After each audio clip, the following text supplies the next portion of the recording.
వారికి జరపబోయే యజ్ఞోపవిధారణకు అందరూ నమస్కారం చేసుకోండి. అందరూ ఒకసారి గట్టిగా చప్పట్లు కొట్టండి. అయ్యా గట్టి మీద వాయించండి గంటల.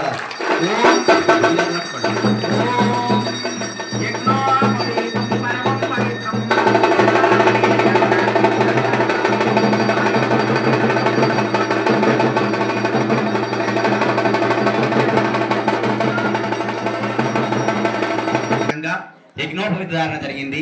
ఇప్పుడు యజ్ఞోపవిధారణ జరిగిన తర్వాత పరమ పవిత్రమైనటువంటి కన్యాదానం జరగబోతుందండి. అన్ని దానాల్లోకెల్లా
సీతాదేవి మళ్ళీ అనసూయాదేవికి చెప్తుందట. అప్పుడు ఆ కళ్యాణం గురించి ఏమేమి జరిగిందో అన్ని చెప్తుంది అప్పుడు అనసూయాదేవికి రామాయణంలో.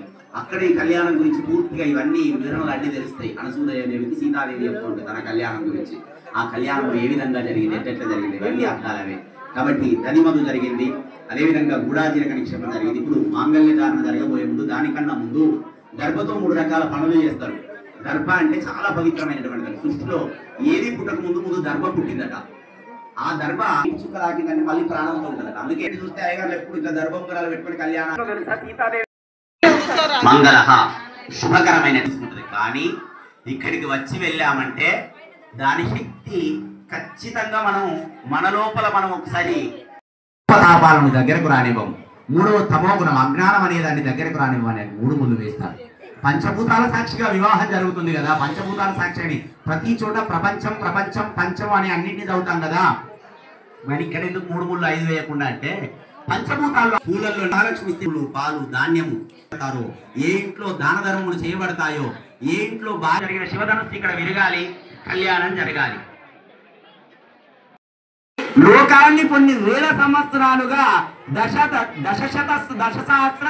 అంటే 10,000 అప్పుడు వాళ్ళు ఆచరించిన ధర్మమే వాళ్ళను కొన్ని వర్ష సహస్రాన్ని దశవర్ష శతాని 10,100 సంవత్సరాలు రాజ శిక్షణ ఉచితంగా పేదలకు వేదాన్ని ఆకాశాన్ని అద్దుమీరగా మంగళ వాయిద్యాలు వాయిస్తూ ఉండగా జై శ్రీరామ్ అనేటువంటి నినాదముతో జయ జయ నినాదాలు వినేతుండగా సనాతన హైందవ ధర్మాన్ని ఇక్కడ జయ జయ నినాదాల అయోధ్య ఆశ్రమంలో కళ్యాణ ఘట్టము జరుగుతుంది. కళ్యాణం కమనీయ కోమల దుర్తై కళ్యాణము కమనీయంగా జరుగుతుందండి. ఒకటిగా ఓం గట్టివేళ వాయించాలి. ఓం ఘంటానాదం.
మాంగళ్య ధారణ మెట్ల ధారణ కార్యక్రమం కూడా జరుగుతుంది.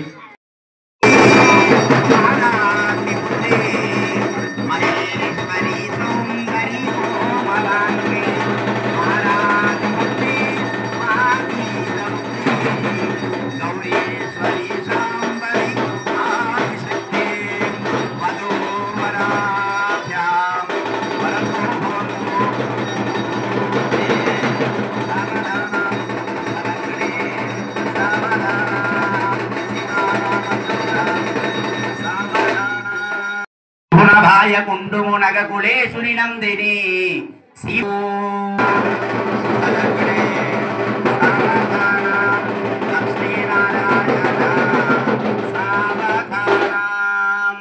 నిగమ గోచర నీల కుండలి నిర్మలాంగి నిరంజని మిగుల చక్కని పుష్ప కోమలి మీన నేత్రధయానిదే జగతిలోన ప్రసిద్ధికెక్కిన చంద్రముఖి సీమంతిని చిగురుటాకుల వంటి పెదవుల శ్రీగిరి భ్రమరాంబిక సుముహూర్తే సావధాన శుభలగ్నే సావధాన